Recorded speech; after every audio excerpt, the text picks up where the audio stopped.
Hello, welcome to Flaunt. Build your dreams and live your sparkle. I'm Lora Cheadle, and I just got done doing a really fun Facebook Live and Instagram Live about vision boarding. Now, why am I doing so many lives on vision boarding when vision boarding is something that people have talked about forever? Okay, let me tell you why. I am doing it because a lot of times people do vision boarding wrong. And what I mean by that is people think that if they cut out a bunch of pictures of things that they want, and then they imagine driving the red car that they cut out the picture of, that poof, magically this red car is going to appear in their world. And, wouldn't that be nice? Wouldn't it be nice if it was that easy? I'm here to tell you it is, and it is not that easy. Okay, it is easy to do a vision board that works, but simply cutting out the picture and then imagining driving it really isn't enough. And there's been amazing movies out there that really hit on how to do this correctly. The movie The Secret was an amazing movie that really talked about how to manifest and how to do things. Tons of the Hay House stuff talks about how to manifest. Tons of thought leaders out there talk about manifesting and the power of vision boards. Dr. Joe Dispenza does a whole thing with the Mind Movie. Mind Movie is a phenomenal app that really helps you create what it is that you want in your life. There are a wide variety of phenomenal tools out there that will help you create a vision board or the mind movie of your dreams. But what I am here to do is I'm here to give you a little bit of the science behind it. I'm here to share with you why it works and what you can do to ensure that it works. Because if it's really fun for you to just create a vision board or a mind movie, then have at it. But if you really, really, really want those things to come true, to move into 3D reality, then listen to this show. This is the show for you. So, like I said at the intro, I am Lora Cheadle. I have got a really interesting background, actually. I started off as a corporate attorney. After I left the law, I started moving into more alternative, holistic-based therapies. I became a certified hypnotherapist.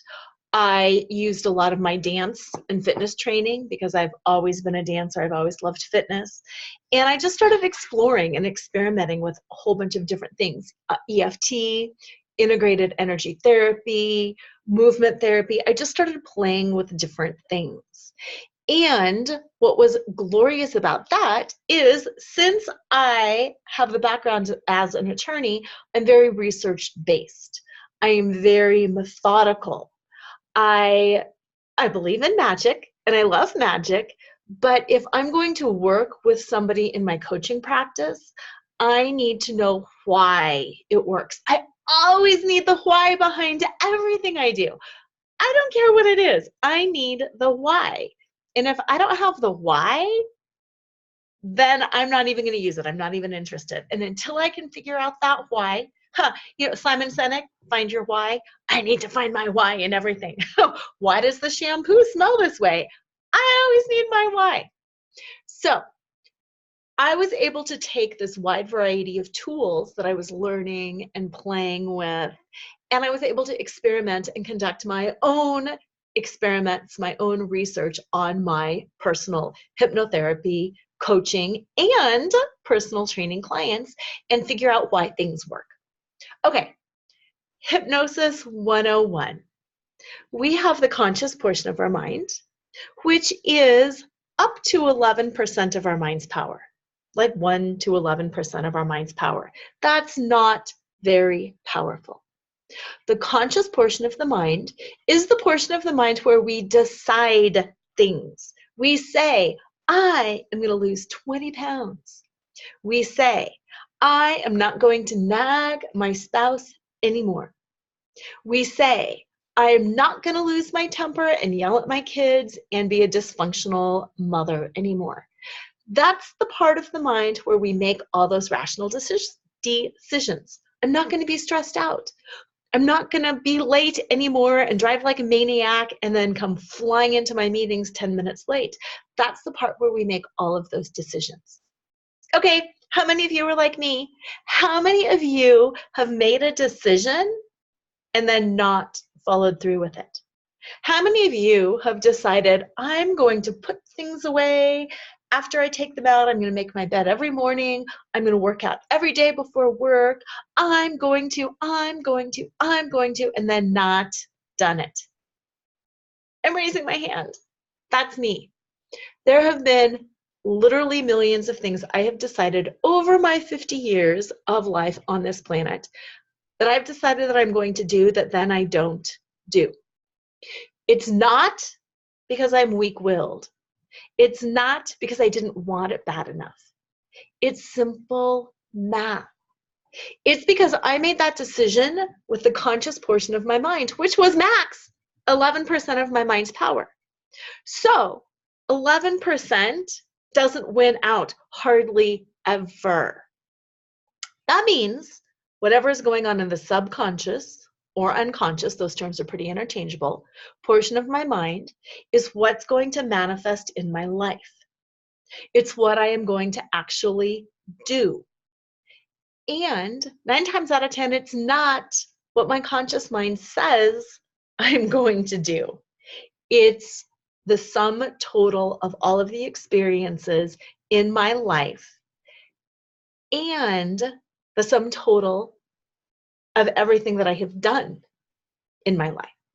So it's not only the things that I have done, but it's the things that those around me have done. They talk about cycles of poverty or cycles of behavior like child abuse, prison time, things like that. There are cycles. The cycles happen because we're unable to shift our subconscious mind. It has nothing to do with how smart we are or how educated we are or how badly we want to make a change. It has to do with if we're able to access our subconscious mind or not. Okay, so if you were abused as a kid and you hate it, and you promise yourself, I'm never going to do that to my kids again, you're doing that with up to 10% of your mind's power. You've got 89, 90, 92, 93, 98, 99% of your mind in that track of abuse. It's not that you want to slap your kids. It's that that is your program. That is the pre-programmed mind. And it's really difficult to overcome the subconscious mind, which is where vision boarding comes in. And I've just got a couple of little vision boards that I'm going to pull up here. And they're fun and they're funny, and I'll show you and I'll explain some of the things. But the subconscious mind picks up images, sounds, smells, feeling like tactile feeling, and emotional sensation. So going on to that child abuse example, up here in your conscious mind, you're saying, I'm not going to abuse my kids. I'm going to have thinking state discussions. I'm going to use time out. I'm going to use natural consequences. I'm going to do all of these things. But when push comes to shove and your toddler is making you absolutely crazy, you are not in your thinking state either. You are in the irrational subconscious portion of your mind. You, once again, are in your toddler mind. So then you have 2 toddlers up against each other, and what's going to happen? Nothing very good. So your subconscious mind is your toddler mind, is your vision board. So your vision board helps reprogram your subconscious mind to elevate it, to educate it, to make it more mature. So when you are triggered and your toddler is screaming and throwing a fit, Instead of you diverting to your subconscious toddler mind, you will go into your subconscious mind, and your subconscious mind will now be what you had on your vision board, and hopefully it will be more in line with what consciously in your adult brain up here you want, which might be natural consequences, time outs, anything like that. So does that make sense? I hope that makes sense. It's simple math. If the subconscious mind is like 90% of your mind's power, it's pretty much always going to win.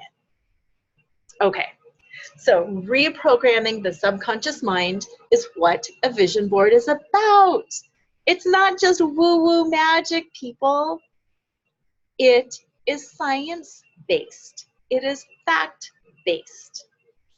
Vision boards reprogram the subconscious portion of your mind. And when you reprogram the subconscious portion of your mind to be in alignment with the conscious portion of your mind, magic happens. That's where the magic is. That's where the magic happens. It's when we have 100% of our mind's power going in the same direction. Okay. So I had said a little bit earlier that the subconscious mind has got its own language. The language of the subconscious mind is emotions, feelings, sights, smells, sounds, tactile sensation.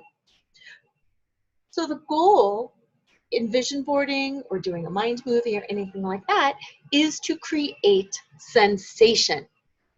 If you don't have emotional sensation, you're not going to get into the subconscious mind, and you are not going to create change. Okay, so on your vision board, you want things that create sensation.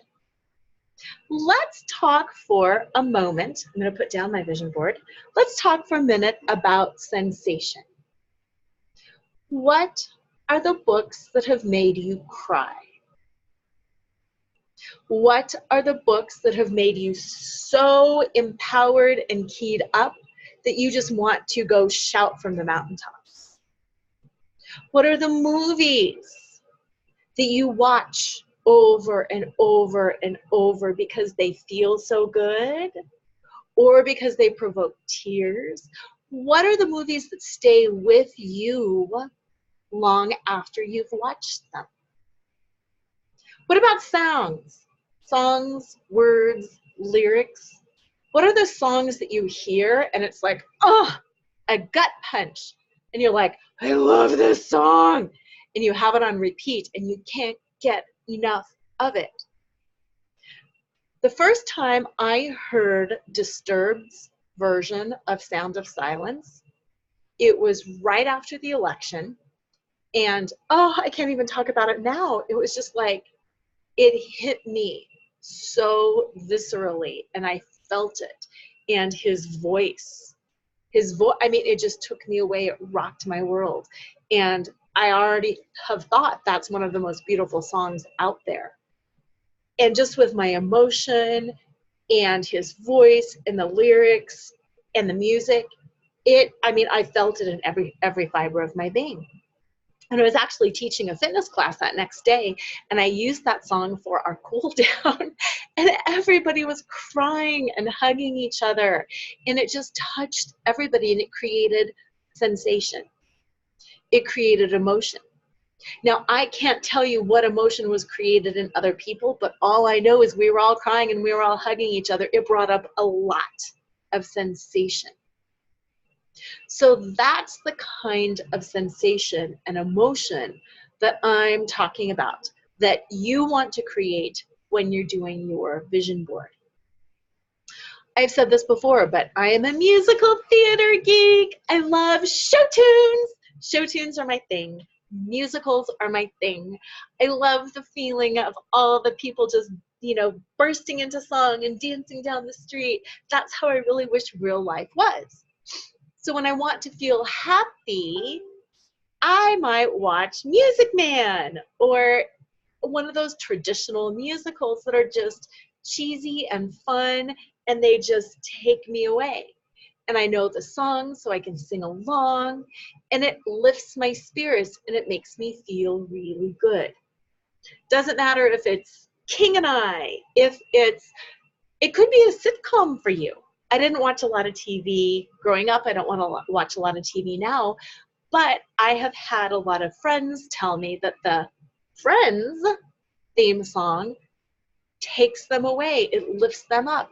It makes them think about really good times and their friends and their connections and their joy and how it felt to be, you know, young, free, single, on the verge of creating this amazing life. That might be their song. It's a great song, but it doesn't provoke a lot of emotion in me. Same thing when I was married, we had some of the Phantom of the Opera music done at our wedding because those songs meant a lot to us already and they already made us cry. And then having the memory of my two best friends singing those songs at our wedding, it brings up a lot of sensation and a lot of emotion in me, and it's definitely positive. So that's what I mean when I talk about sensation.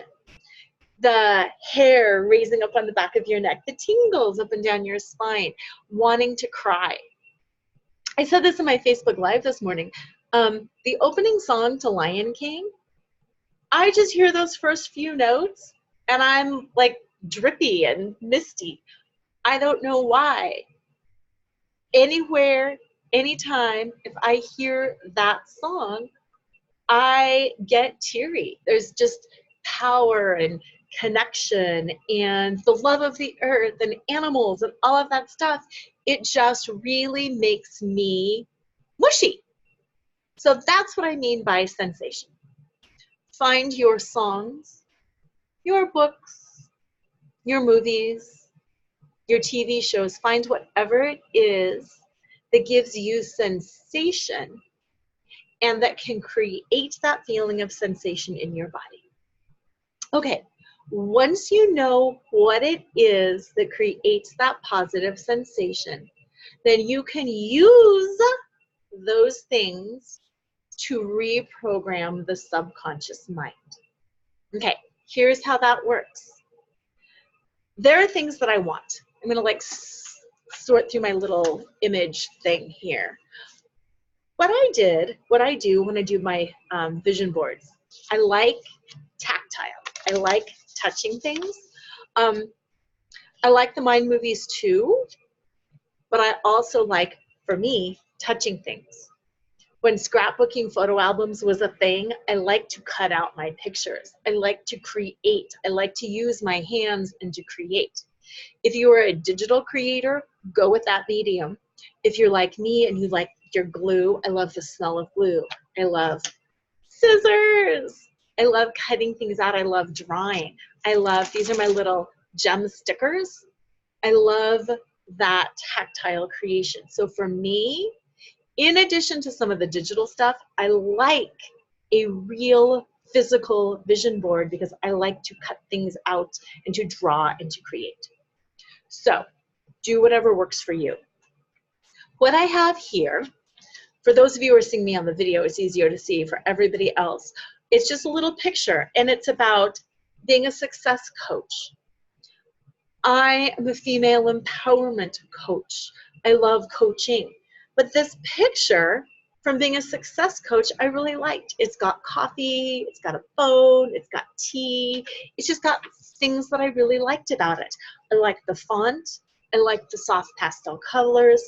And it just feels really peaceful to me. So one of the things that I am wanting to work on in this next year and that I'm putting on my vision board is having a little bit more peace in my day-to-day existence. Now let me describe what that means for me so you can understand how you use those things that create sensation and tie it to the things that you want. I love my work. Oh my goodness, I love my work. I have got a book coming out. It's being released on November 5th. It's called, just so you know, Flaunt. Drop your cover and reveal your smart, sexy spiritual self, and it's being released by New World Library. You can get it on Amazon. You can go to my site, loracheadle.com, LoraCheadle.com, and you can click the link to buy it there as well. So I've got a lot going on. I've got the book tour. I've got all of these workshops that I'm doing. I've got all of these speeches and talks that I'm doing. I'm doing my normal work too with my clients. I've got a 90-day coaching program. I do one-on-one coaching.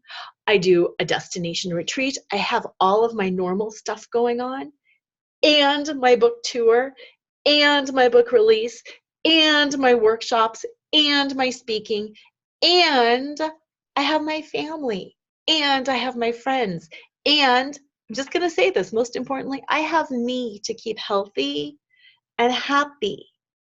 So what I'm wanting to create is a little bit more downtime and peace where I can unplug. Because I love my work so much, I tend to work all the time. Like, it's crazy. Like, I work 15, 18 hours a day because I love it. But then I'll think I'm missing out. I'm really missing out on reading and hanging out and taking walks and doing some of the things that really nourish and nurture me. So my vision board, I want to have some more peace. So I'm not just writing the word peace or downtime, because saying that doesn't create the sensation that I'm going for. The sensation that I'm going for is, okay, you know how you feel when you're on vacation? And there's different kinds of vacations. There's the kinds of vacations where you're hitting as many things as you possibly can, and there's the vacations where you're just chilling out. And I'm talking about the beach vacation, the lake vacation, the vacation where you're just luxuriating in being happy and wonderful and glorious. That's the feeling that I'm going for, that deep relaxation when you're laying there on your beach lounger. Somebody brings you a pineapple drink. You hear the waves come in and out. You've got your book. The sun is not too hot. And you really have no commitments, and you can really just chill and look at the waves and look at the sky and close your eyes and nap if you want to nap. Roll over, have a sip of your beach drink. That's the sensation that I'm going for. So how do you capture a sensation on a vision board? That's the trick. So when I said I found somebody else's little coaching thing and there was an image that I liked, there's a pillow, there's coffee, there's tea, there's some magazines sitting next to her laptop, and there's a journal with a pen. To me, that's the sensation of waking up and not having to leap out of bed and to race to get dressed because there's things I have to do. Doesn't matter that I want to do them. I want that feeling of Sunday morning laying in bed.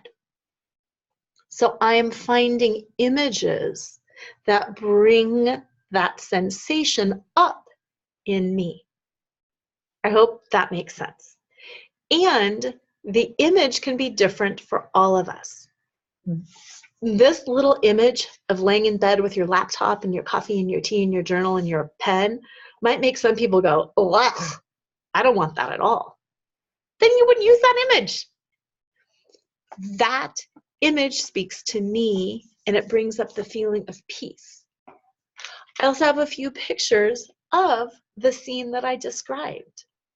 The lounge chair, the water, the peaceful beach. Now I went to Google Images and I started searching beach images, relaxing beach. Some of the images spoke to me. Some of the images were like not my jam. So I kept going through them until I found the image where I went, that's what I want. I want to be here. I want to be on this beach. I want to be on this towel. I want to have this drink. and I created the exact perfect scenario for me. If you or if I had just been like, yeah, it's a beach, and the image doesn't bring up sensation, then it's not going to create change in your subconscious mind. So it's going to do no good on your vision board. No good at all. You can have that image there that doesn't create sensation, and then you can like think about being on the beach, and it's not going to do anything for you. All right. I had mentioned music. I have a picture now from The Greatest Showman. The music in that movie really moves me too. I am not using the images because I want to be a circus performer or a ringmaster. I am using the images because they create sensation. And in the movie, he had a dream that he achieved. So for me, when I look at this, I think about the dreams that I want to achieve. And this image brings up that passion of that music and the success that he had and the failure that he had and how it all came back together for a really happy ending at the end. It's this whole complete picture of success and happiness. So for me, I can put this image of the ringmaster from Greatest Showman on my vision board, and whatever I'm working on in that moment, it's going to tap into my subconscious mind. It's going to reprogram my subconscious mind based on the emotions, based on the feeling, and it's going to help launch me in whatever I'm working on next. It could be the creation of a new workshop. It could be finishing my TED Talk outline. It could be book launch and book tour. It could be anything that I'm working on in the moment. It's reprogramming my subconscious mind for success. Okay? Now, I had said earlier, I had given the example of how our subconscious mind kind of holds us captive based on what we know. And I'd use the example of like the cycles of poverty and the cycles of abuse. It's reprogramming that subconscious mind to take you to that next level. So if you are a parent, I'm no longer parenting young kids, but if you are a parent in that mode, that might be something that you're targeting. And those pictures might have nothing to do with parenthood, but they're pictures of you and your situation in a different elevated level. So it could be something completely unrelated, like a mountain picture, a picture of a forest, a picture of a lake, whatever keeps you grounded in how you want to respond. It could be a picture of a textbook because you might think I need to be educated in my response and I need to remain awake. So you might have a picture of like a sun that symbolizes waking up. You might have a picture of a textbook that symbolizes staying conscious, not reverting and dropping into your subconscious mind. And you might have a picture of, I don't know, golden sparkles and glitter or something that makes you feel powerful. You can combine those pictures by cutting them out or by, doing the little crop stuff online, and you can create this image that has got meaning to you, and it will help reprogram your subconscious mind and lift it out of its default behavior and help you in your response. Vision boards are fantastic for manifesting things. That's what people tend to think about. The car, the house, the ring, the animal, the property, whatever it is. People tend to think about vision boards for things, which is great, but I like to expand it and to create feelings and relationships. So I use vision boards to make me a better partner, to make me a better person, to make me a better life coach.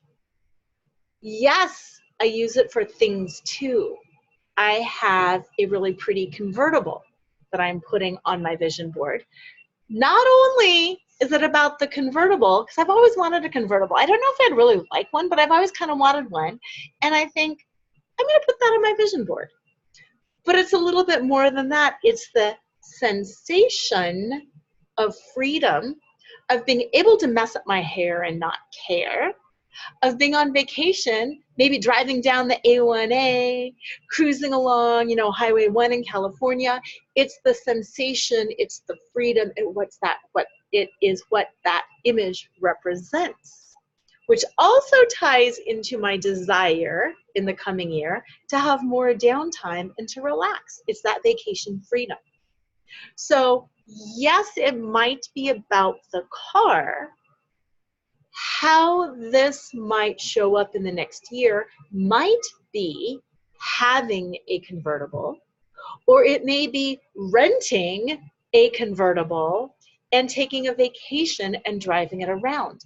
It doesn't matter to me. It's that sensation. It's that feeling that I'm tapping into with that image. Okay?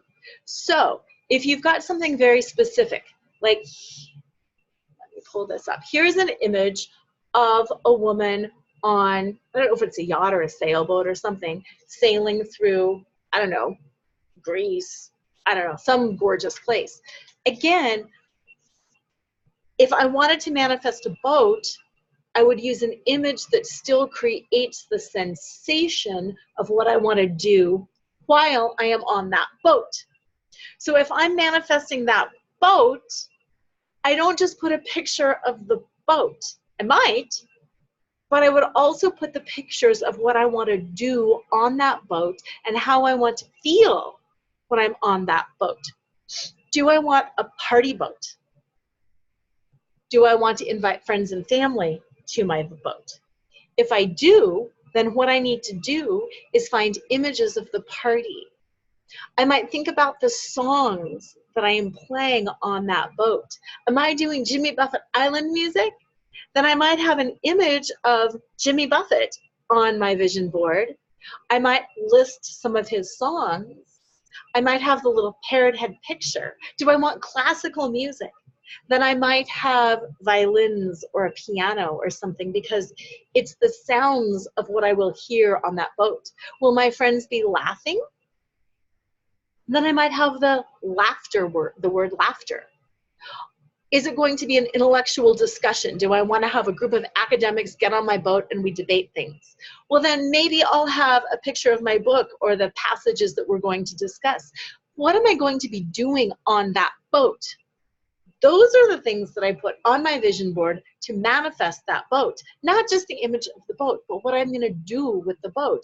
And then that gets my subconscious mind engaged. No, I might not have had a boat before. How you shift your mind to that next level is by imagining, visualizing, pretending through the 5 senses what you're doing on that boat. Because the mind doesn't know the difference between knowns and unknowns, between reality and fantasy. Okay, think about this. Have you ever watched a scary movie and jumped? Have you ever cried during a movie or laughed? Have you ever seen something like a mouse run over somebody's feet or something tickle and go, ooh? It didn't happen to you, but your mind saw it, and your mind created those sensations in your own body. If you've cried, it's that empathetic response. It didn't happen to you, but you felt it. So that's what you're creating with your vision board, with your mind movie, whatever it is. You're creating that response for yourself. And if the images don't create that response, then you're not going to have that feeling, and then your mind is not going to know anything except the reality that you already have. So by moving into the sensation of using that boat and having it filled with intellectuals and parties, no, you've never had that before. But if you're imagining it and you're hearing it and you're tasting the champagne and you're tasting the oysters or whatever it is, the salty snacks and the beer, I don't care what it is. If you're tasting it and you're hearing it and you're imagining that conversation, you're getting that feeling, and you're rewiring that subconscious brain to accept that that is something for you. Okay? Same thing with the parenting example.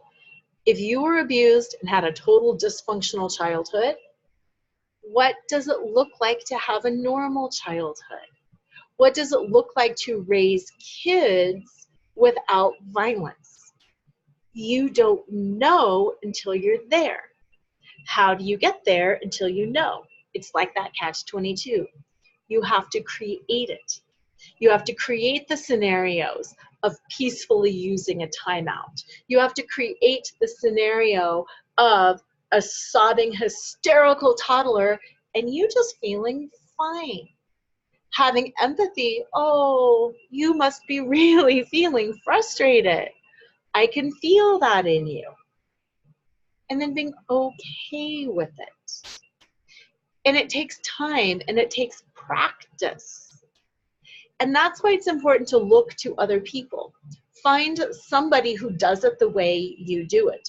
Maybe it's your kid's nursery school teacher and you're like, dang, they are so calm and centered and peaceful and things don't ruffle their feathers. And then you can watch them.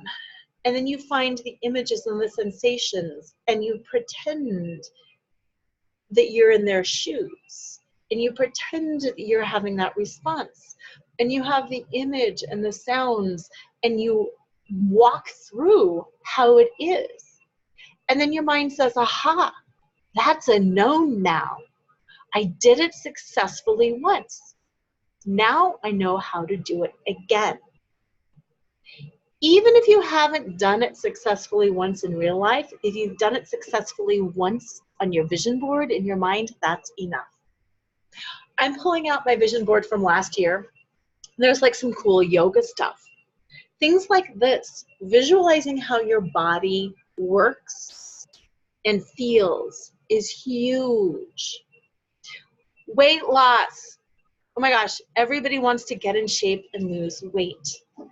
Visualize your body looking the way you want it to look, wearing what you want it to wear, but more importantly, feeling how it feels. So you've all heard, I'm sure you've all heard of like, take the body you want and put your head on it. Cut out the body, cut out the head so you can see how you would look. That's huge. That is step number one. But so many people stop there at step number one. And what I'm here to do today, and if you want to reach out and get more help, reach out and get more help because, I almost forgot. I've got a special right now for August and September only because I'm leaving on my book tour. So August and September only, 2 30-minute life choreography sessions for $97. Yeah, $200 off. Normally it's $297. So 2 30-minute life choreography sessions for $97. What is a life choreography session, you might be asking? And I say, good question. It's where I help you choreograph the next steps of your life. So that could be in mind, in body, in spirit. It could be in a relationship. It could be for you, where do I go from here? Most of us get so locked into the present moment. I've got laundry, I've got cooking, I've got cleaning, I have a meeting, I have this, that we can't plan past next weekend.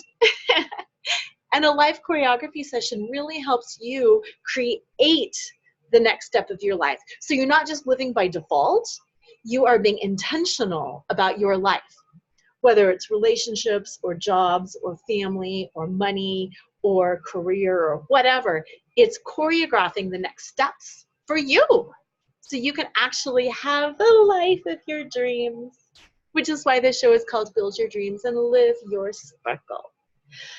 Because if you don't intentionally build your dreams and create that next step, you're not living your sparkle, you're just living. And far too many of us have just lived and have not created, which is why I'm doing the vision board class.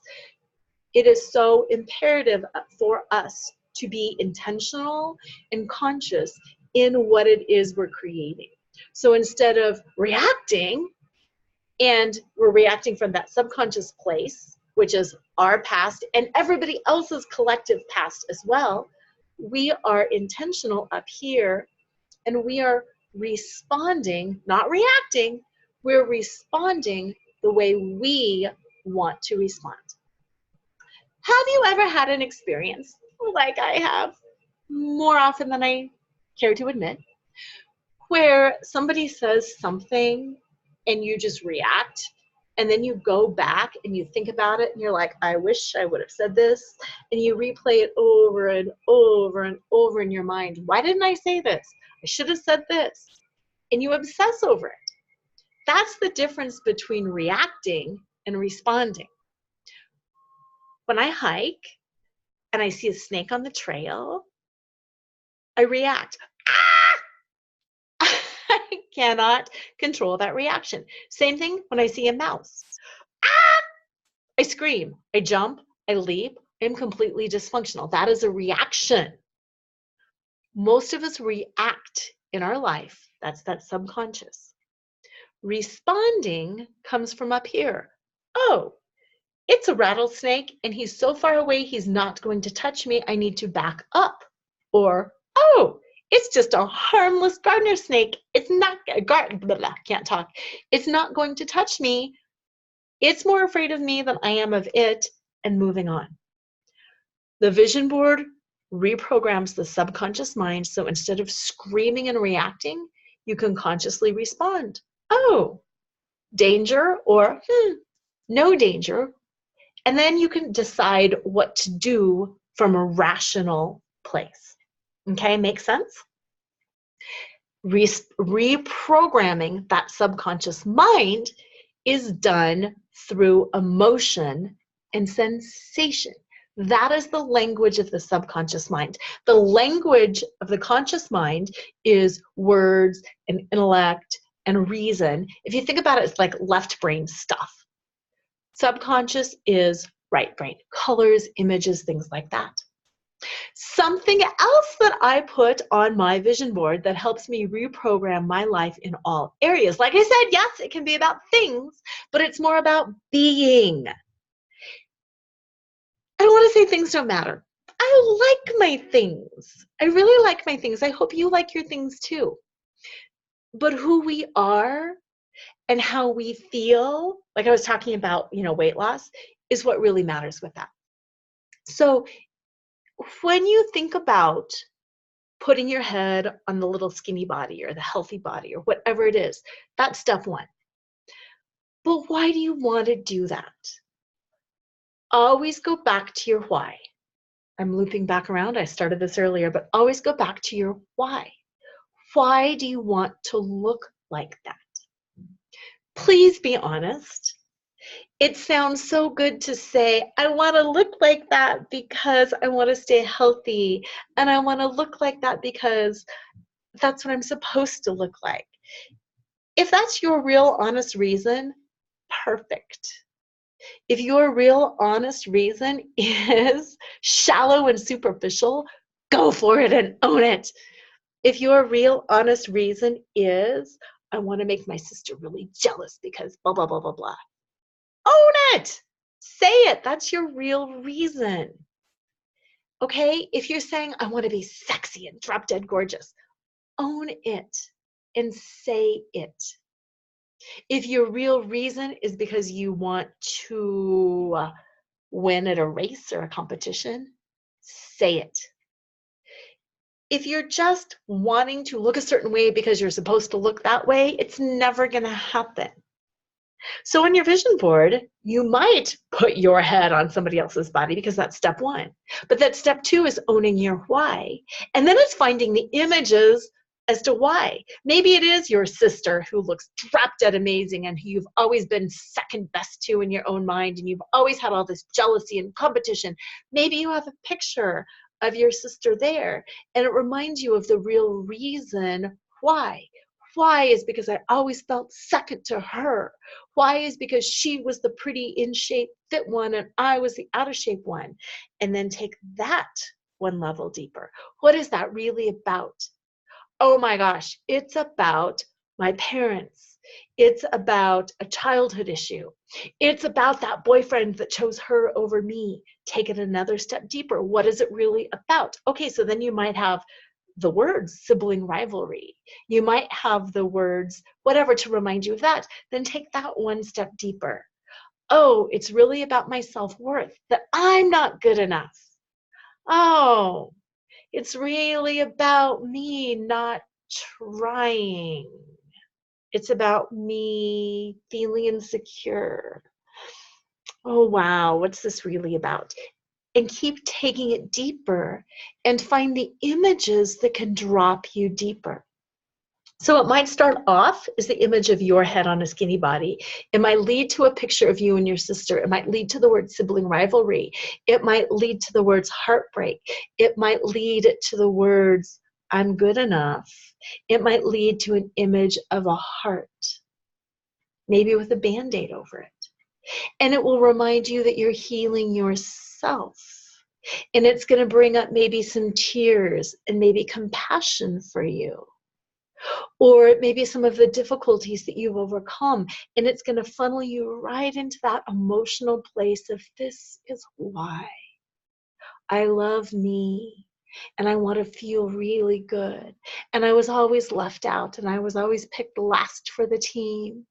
And I want to be so capable and feel good. So then coming up, your images might be of you walking and having adventure and exploring new things physically and buying some clothes and having friends. And it might end with you and like a picture of images of friends, you know, doing a big selfie with their arms around each other. So it takes you on that full gamut of what is really that pain point and where you want to be once you move out of that pain point.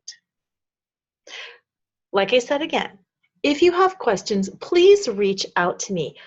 I am an expert at helping people uncover. That's what Flaunt is all about. As you may or may not know, I dance burlesque. I said I had an interesting background. I was not kidding. From attorney to female empowerment leader and hypnotherapist, and I use burlesque as a way to reveal what's really underneath. And that's what a vision board does. It reveals what is really underneath so you can transform that hurt and make yourself feel how you want to feel. So if you need help revealing, reach out, do my little 2-pack live choreography session, and let's uncover some of that stuff for you. Okay? I'm showing for people who are watching this, and I'm sure it's backwards, but it says brave. That's a feeling, that's a word, being brave. There's so much in that word for me personally, professionally. It's something that I want my clients to feel. It's that one word encompasses so much emotion for me. As I uncovered some of the things that I want. Of course I want business success. Of course I want personal success. Of course I want my family to be happy and healthy and all of that. The core, as I started uncovering that, was bravery. I know what I need to do to keep my business thriving. I know what I need to do to get to the next level. But what does it take? It takes being brave. Where are some of my sticking points? It's in being brave about it. It's in investing the money and taking the risk. It's in reaching out to people that I don't know if they're going to respond kindly to me.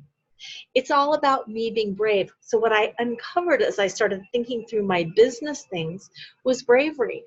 The root of that was bravery. Same thing in my personal relationships. What does it take to make my friendships better? My marriage better? It takes me reaching a new level of vulnerability. It takes me being wrong and admitting that I'm wrong and apologizing for things that I've really screwed up on. And what, as I keep uncovering, what does that lead down to? It's bravery. It's being brave enough to say, guess what? I messed that up so much. That's with my kids, with my spouse, with my parents, with my friends, with everybody. The root is bravery. So as I'm uncovering layers, I find being brave is kind of a core value, core emotion. What does it feel like to be brave? Ha ha, pulling up my Greatest Showman image again. This, to me, is an image of how it feels to be brave and the success and the feeling of that success. His arms are up, he's in the spotlight. I can feel when I perform and I'm on stage, I love it. I love the spotlight being on me because you can't see the whole audience. You can usually only see the first row or maybe the first couple rows, and then it's just black and it goes on forever. And there's the spotlight and it's just me. And I can look down and I can connect to these people who are smiling up at me from the first row, and I can just pour out my heart to them. And we're in this relationship together. And then when I lift my eyes, I know there's people out there. I don't know if they're smiling or frowning, but I'm just so happy and I just feel my heart boom and reach out to them. And that's a very brave thing, because usually when it's speaking or it's burlesque, you're revealing yourself. In burlesque, you're taking off a glove. You're taking off a jacket. You're revealing parts of yourself physically, and you're setting yourself up for possible rejection. But that's not where my energy and my emotion goes. It's to the bravery of saying, look at me. This is me as I am. This is my 50-year-old mom body, and I'm loving it, and I'm showing it to you in all of its imperfect glory. And you can love it, and you can love me, or you can go get a drink. I don't really care, because I'm here crushing on me. Same thing when I'm speaking. That's showing my intellect, showing my emotion. I'm telling you a story from the heart, and I'm offering it to you fully, uncovered. You can accept it or walk away, but my only job is to feel into it and to offer it up. So those are the feelings and the images around bravery for me. It doesn't matter what the thing is. Maybe buying that convertible is an act of bravery. I tune into the spotlight. I tune into the songs. I tune into the sensation of that. That can be having a difficult conversation with a neighbor. It doesn't matter. It's the sensations that I'm tuning into, which is my subconscious mind, which is now being reprogrammed. And if I can think about me standing in the spotlight with my arms up and the applause coming in and the lights, and I can take that feeling with me to a HOA meeting, and then I can speak from that place, that's for me connecting into my bravery. If I can take that sensation and use it in an automobile negotiation, that's me connecting into that feelings, because I have reprogrammed my subconscious mind just from something that I love, where I feel powerful. Does that make sense? That's the difference between just putting up a vision board with a pretty house, a pretty boat, a pretty car, and an awesome husband and tuning into the sensations. I said awesome husband. Let's move into relationships on that. Same thing. People get really hung up on what kind of a relationship they want. What is it that you want to feel in that relationship? Do you want to be loved? Do you want to be in a partnership? Do you want to be adored? We all have different desires in relationships. Some people want to be taken care of. Some people want to take care of the other person. Some people want it very equal. My bank account, your bank account. Some people want it very traditional and joint. Tap into what it feels like to have what you want. To say I want a good relationship means completely different things to different people. Tap into what your desires are. Find the images that bring up those sensations. It could be a story, a movie of a relationship that you want to emulate because those feelings are really strong in you. Put those images up on your vision board. I'm looking for an image. I can't find it right now, but not too long ago, I found a picture of a house that just brought me to my knees, and I don't know why. I love my house. I'm not looking for a new house, but I found this image of this house that creates a lot of sensation. And I'm working right now with how I want to use that image. Is that house because of the relationships that it houses? Is this like housing this entire lifestyle? What is it that I want to create around that? So the image of the house might be used for a relationship. The image of the house might be used for something else. I think I've really hammered home, at least I hope I've hammered home, the how-to and the why. So here are the vision boarding steps for you. How-to, you can do it on paper. I love the foam boards because they don't fold. You can do whatever you want. You can do the stuff online. You can create a Word document. I don't care. You can use one of those things like Canva or PicMonkey and create images. Go to Google Images, save the images that you want, put them on a Word document, size them. You can print them and you can cut them out. You can do it digitally. It doesn't matter. But use the images that create the sensation. Sensation is the language of the subconscious mind. Images, feelings, touch, all that stuff. You want to reprogram the subconscious mind because the subconscious mind is the strongest thing you've got going on. Your conviction up here in your conscious mind is max 11%. Tap into the power of the subconscious mind if you want to create change, and you wouldn't be here if you didn't want to create change. Reach out to me, LoraCheadle.com or Lora@LoraCheadle.com. Have a fantastic week. Share your vision board with me. Oh, put your vision board on Facebook's Flaunt Flock. Best vision board wins. Not sure what you're going to win, but you're going to win something amazing. Have a fantastic week, and as usual, don't forget to flaunt.